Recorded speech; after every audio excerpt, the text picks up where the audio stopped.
நண்பர்களுக்கு ஒரு அன்பான வேண்டுகோள். ஒரு சகோதரி பெருங்கலத்தூர்லேருந்து ஃபோன் பண்ணுறாங்க. ஒரு 4 நாய்க்குட்டிகளை அவங்க வீதியில் பார்த்துருக்காங்க. இந்த நாய்க்குட்டிகளுக்கு வந்து அம்மா இல்லை. அது எப்படி இருந்ததுலாம் அவங்களுக்கு தெரியாது.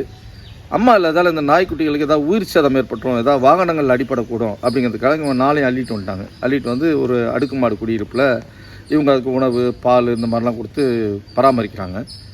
ஆனால் அந்த குடியிருப்பில் வந்து நாய் வச்சுக்கக்கூடாதுன்னு ஒரு விதிமுறை இருக்குது போல இருக்குது. அதனால் அவங்களுக்கு வந்து இன்னும் கனிவாக தான் சொல்கிறாங்களாம், இங்கே வச்சுக்காதம்மா அப்படின்னு சொல்லி மீண்டும் மீண்டும் அவங்க சொல்கிறதால இவங்களுக்கு அது ஒரு உறுத்தலாகவே இருக்குது.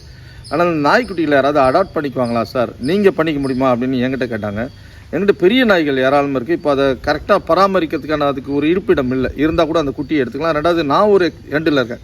நான் இங்கே வந்து பெரியபாளையத்துக்கு பக்கத்தில் இருக்கோம். அவங்க அங்கே இருக்கிறாங்க, நம்ம தாம்பரம் பக்கத்தில் இருக்காங்க. ஸோ அந்த பகுதியில் இருக்க யாராவது இந்த நாட்டு நாய்க்குட்டிகள் வேணும்னா இலவசமாக எடுத்துக்கிட்டிங்கன்னா அந்த நாய்க்குட்டிகளுக்கு வந்து ஒரு ஆதரவாக இருக்கும். அந்த பெண்மணிக்கும் ஒரு சின்ன அதுலேருந்து ஒரு விடுதலை கிடைக்கும். யாராவது இது தேவைப்படும்னா அந்த சரௌண்டிங்கில் இருக்கவங்க எங்கள் நம்பர் இதில் கொடுத்துருக்கோம், எங்களை தொடர்பு கொள்ளுங்கள். நான் வந்து அந்த சகோதரியோடு சொல்லி இந்த நாய்க்குட்டிகளை எடுத்துட்டிங்கன்னா அவங்களுக்கும் உதவியாக இருக்கும், அந்த நாய்க்குட்டிகளுக்கும் ஒரு நல்வாழ்வு கிடைக்கும். நன்றி.